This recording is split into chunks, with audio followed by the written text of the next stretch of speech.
Friends, கடந்த வாரத்தில் உலகம் முழுவதும் நடந்த முக்கிய நிகழ்வுகளை இப்போ தெரிந்து கொள்ளலாம். நம்பர் 1, கேன்சர் என்பது பலரின் வாழ்க்கையில் மிகவும் பெரிய சவாலை உண்டாக்கக்கூடியது. ஆனாலும் இப்போது சிகிச்சைகள் பல மடங்கு மேம்பட்டு வருகிறது. சமீபத்தில் பர்சனலைஸ்ட் மெடிசின் மற்றும் டார்கெட்டட் தெரப்பி போன்ற துறைகளில் மிகச் சிறப்பான முன்னேற்றங்களை பார்த்திருக்கிறோம். இப்போது இந்த பர்சனலைஸ்ட் மெடிசின் என்றால் என்ன என்று பார்க்கலாம். சாதாரணமாக மருத்துவர்கள் ஒரே மாதிரியான மருந்துகளை எல்லா நோயாளிகளுக்கும் அளித்து வந்தார்கள். ஆனால் பர்சனலைஸ்டு மெடிசினில் அது இல்லை. ஒவ்வொரு மனிதரின் உடலும் அவர்களின் கான்சர் செல்களும் வேறுபட்டு இருக்கும். ஆகையால் மருத்துவர்கள் பாதிக்கப்பட்ட நபர் உடலை, குறிப்பாக அந்த கான்சர் செல் எப்படி வளர்கிறது, அதன் வீக் பாயிண்ட் என்ன என்பதை துல்லியமாக பரிசோதிக்கிறார்கள். அவர்களின் டிஎன்ஏ, ஜீன்ஸ் உள்ளிட்ட விவரங்களையும் ஆராய்ந்து அதன்படி அந்த நபருக்கு தக்க மருந்து மற்றும் சிறந்த சிகிச்சை என்ன என்பதை தீர்மானிக்கிறார்கள். டார்கெட்டட் தெரபி என்ன என்றால், இந்த சிகிச்சை குறிப்பாக கான்சர் செல்களை குறிவைத்து தாக்குவது. பொதுவாக சாதாரண கீமோதெரப்பியில் சீரான ஆரோக்கியமான செல் கூட பாதிக்கப்படும் அபாயம் இருக்கும்.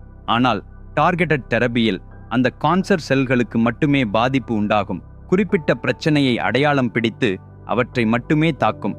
இதனால் சைடு எஃபெக்ட்ஸ் குறைகிறது, சிகிச்சை இன்னும் பயனுள்ளதாக இருக்கும். இதன் மூலம் உலகம் முழுவதும் உள்ள லட்சக்கணக்கான கான்சர் நோயாளிகளுக்கும் அவர்களின் குடும்பத்தினரும் பெரும் நம்பிக்கையை பெறுகின்றனர். நம்பர் 2, ஹார்ட் ஹெல்த் தரப்பில் ஒரு அதிசயமான கண்டுபிடிப்பை உருவாக்கியுள்ளனர். அதாவது உலகில் இதுவரை இருக்கும் மிகச்சிறிய பேஸ்மேக்கர். இது உண்மையிலேயே மைண்ட் ப்ளோயிங் தானே. பேஸ்மேக்கர் என்றால் என்ன? நமது இதயத்துக்கு ஒரு ரிதம் இருக்கிறது, ஒரு நேர் ஸ்பீடில் துடித்துக் கொண்டிருக்கிறது. சில சமயங்களில் இதயம் சரியாக துடிக்காமல் இருக்கலாம்.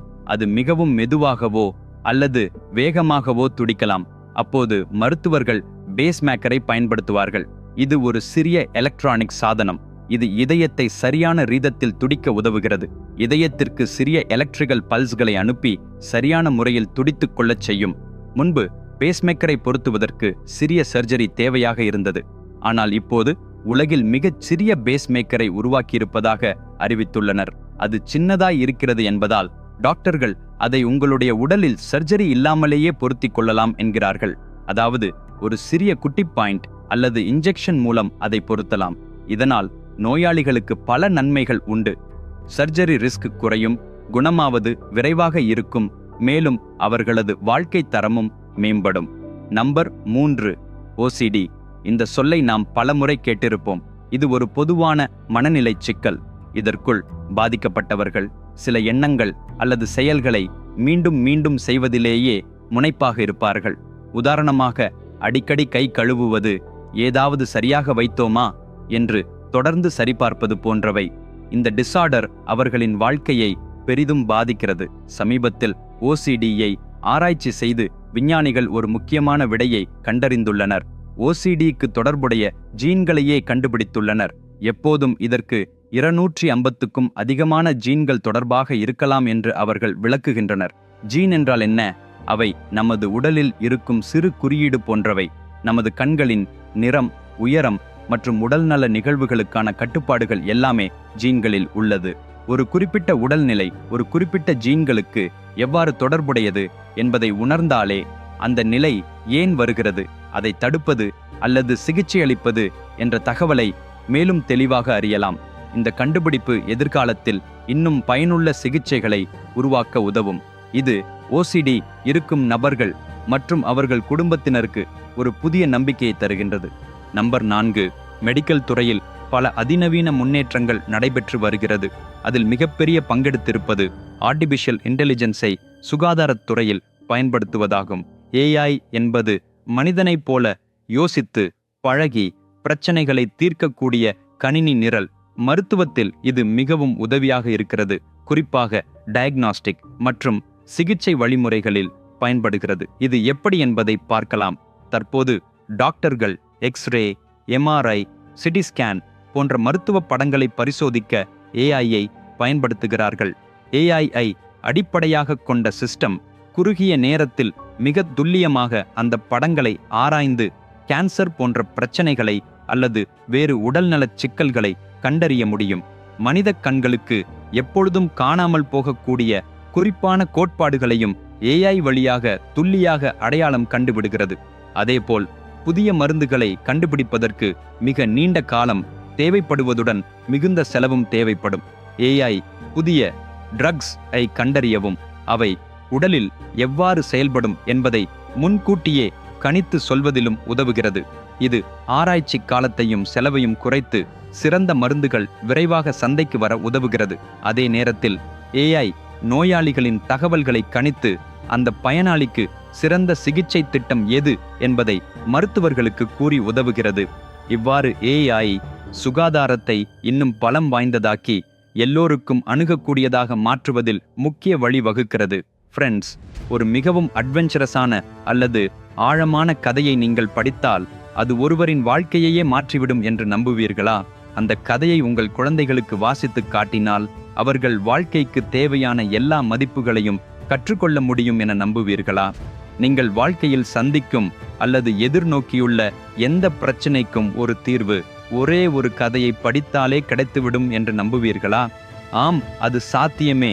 இது எல்லாம் மனித வரலாற்றில் எப்போதும் சொல்லப்பட்ட மிகப்பெரிய மாபெரும் காவியமான மகாபாரதம், த மகாபாரதா மூலம் கூடுமானது. இந்த காவிய கதை ஒரு சூப்பர் ஹிட் மூவியை காட்டிலும் 100 மடங்கு மேலானது. இது ஒரு சவால். விக்ரமாதித்யன் அவர்களின் குரலிலே எழுதப்பட்ட மகாபாரதத்தின் முழு கதை 2 பாகங்களில் புத்தகமாகவும் இபுக் வடிவமாகவும் அமேசான் உட்பட 43 ஆன்லைன் ஸ்டோர்களில் கிடைக்கிறது. இந்த புத்தகம் உலகம் முழுவதும் 54 மொழிகளில் வெளியாகியுள்ளது. லிங்க்களை இந்த வீடியோவின் விளக்கத்தில் டிஸ்கிரிப்ஷன் கொடுத்துள்ளேன். உடனே ஆர்டர் செய்யுங்கள். ஏனென்றால் இது வெறும் ஒரு புத்தகம் மட்டுமல்ல, இது உங்கள் வாழ்க்கைக்கு தேவையான ஒரு நூலகம். நம்பர் 5, நம்முடைய வருங்காலத்துக்கு எனர்ஜி மிகவும் அவசியம். பேட்டரிஸ் பற்றி கேட்டிருப்பீர்கள் இல்லையா? நமது கைபேசிகள் முதல் கார்கள் வரையில் எல்லாமே பைட்டரிகளை பயன்படுத்தித்தான் இயங்குகிறது. இப்போது அதிகமாக பயன்படுத்தப்படும் பைட்டரிகள் லித்தியம் அயன் வகை. ஆனால் MITவில் உள்ள இன்ஜினியர்களின் சமீபத்திய கண்டுபிடிப்பு வேறு லெவலில் இருக்கிறது. சோடியம் மெட்டல் மற்றும் காற்றுடன் உடன் செயல்படும் புதிய ஃபியூவல் செல் டெக்னாலஜி. இந்த புதிய ஃபியூவல் செல்கள் இன்றைய லித்தியம் அயான் பைட்டரிகளை விட பல மடங்கு எனர்ஜி டென்சிட்டி வழங்க முடியும் என கூறப்படுகிறது. அதாவது அதே அளவில் இன்னும் அதிகமான ஆற்றலை சேமித்து வைக்க முடியும் என்பதை காட்டுகிறது. இதனால் என்ன பலன்? எலக்ட்ரிக் கார்களே எடுத்துக்கொண்டால் ஒரு சார்ஜில் இன்னும் அதிக தூரம் பயணம் செய்யலாம். மேலும் லித்தியம் என்பது எங்கும் கிடைக்கிறது என்று சொல்ல முடியாது. அதில் செலவும் அதிகம். ஆனால் சோடியம் எல்லா கடல் நீரிலும் பூமியில் ஏராளமாக கிடைக்கும். அத்துடன் திறம்பட உபயோகிக்கவும் சாத்தியம். இதனால் ஃபியூல் செல் அதிகம் காலம் போதுமான சக்தியை உற்பத்தி செய்யவும் சேமித்து வைத்தும் கொள்ள முடியும். நம்பர் 6, இந்த சோடியம் ஏர் பிரேக் த்ரூ கண்டுபிடிப்பு என்பது சஸ்டைனபிள் எனர்ஜி ஸ்டோரேஜ் துறையில் செய்யப்படும் பெரிய முன்னேற்றங்களில் ஒன்றே. நாம் சோலர் பவர், காற்றழுத்த ஆற்றல், விண்ட் பவர் போன்ற பல ரினியூவபிள் ஆற்றல் வழிகளை பயன்படுத்தலாம். இவையெல்லாம் இயற்கை ஆற்றல்கள். ஆனால் ஒரு பெரிய சிக்கல் என்னவென்றால், எப்போதும் சூரியன் ஒளிர்வதில்லை அல்லது காற்று தொடர்ந்து வீசுவதில்லை. அப்போ இந்த நேரங்களில் ஓய்வுறும் ஆற்றலை நாம் எப்படி பயன்படுத்துவது? அதற்காக தான் எனர்ஜி ஸ்டோரேஜ் அவசியம். அதற்காக சாலிட் ஸ்டேட் பேட்டரிகள் கண்டறியப்பட்டுள்ளன. இவை ஃப்ளூயிட் எலக்ட்ரோலைட்டுகள் விடுத்து முழுக்க சாலிட் எலக்ட்ரோலைட்ஸ் பயன்படுத்துகின்றன. இதனால் பாதுகாப்பு மேம்படுகிறது. அதிக பரிமாண ஆற்றலை சேமிக்கவும் முடியும். இதை பெரிய அளவில் ஆற்றலை சேமிக்க பயன்படுத்தலாம். இந்த மாறுதல்கள் எல்லாம் நமது புதுப்பிக்கத்தக்க ஆற்றலை ரினியூவபிள்ஸ் நம்பகமானதாக மாற்றுவதில் பெரிய பங்கை வகிக்கின்றன.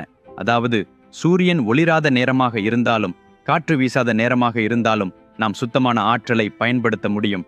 இது வருங்காலத்துக்கு மிக முக்கியமான முன்னேற்றம். நம்பர் 7, உங்களுக்கு ஃபியூஷன் எனர்ஜி ஆராய்ச்சி பற்றி தெரியுமா? ஃபியூஷன் எனர்ஜி என்றால் என்ன? நமது சூரியன் எப்படி சக்தியை உற்பத்தி செய்கிறது என்பதை கவனிக்கலாம். அதுதான் ஃபியூஷன் எனர்ஜி. சிறிய அணுக்களை ஒருங்கிணைத்து பெரிய அணுக்கள் உண்டாகும் போது ஆற்றல் வெளியேறும். இது மிகச் சுத்தமான ஆற்றல். பல காலம் நிலைக்கும் மாதிரியான ரசாயன கழிவுகள், ரேடியோ ஆக்டிவ் வேஸ்ட், இதனால் உருவாகாது. கடந்த மாதத்தில் இந்த துறையில் சிறியதும் அதே சமயம் பெரும் முக்கியத்துவம் உடைய முன்னேற்றம் நடந்துள்ளது. விஞ்ஞானிகள் அதிகளவு ஆற்றலை உற்பத்தி செய்யக்கூடிய ஃபியூஷன் ரியாக்ஷனை வடிகட்டி உருவாக்கும் வழியில் இன்னும் ஒருபடி அருகே சென்று உள்ளனர். ஒரு நாள் இது முழுமையாக சாத்தியமானால் வர்ச்சுவலி லிமிட்லெஸ் சுத்தமான ஆற்றல் மூலமே கிடைத்துவிடும். இது உலகை அடிப்படையாக மாற்றக்கூடியது. ஒவ்வொரு சிறிய படியும் எவ்வளவு சிறியதானதாக இருந்தாலும் கூட இந்த நம் கனவான பியூஷன் எனர்ஜிக்கு மேலும் மேலும் நெருக்கமாக கொண்டு சென்று கொண்டிருக்கிறது.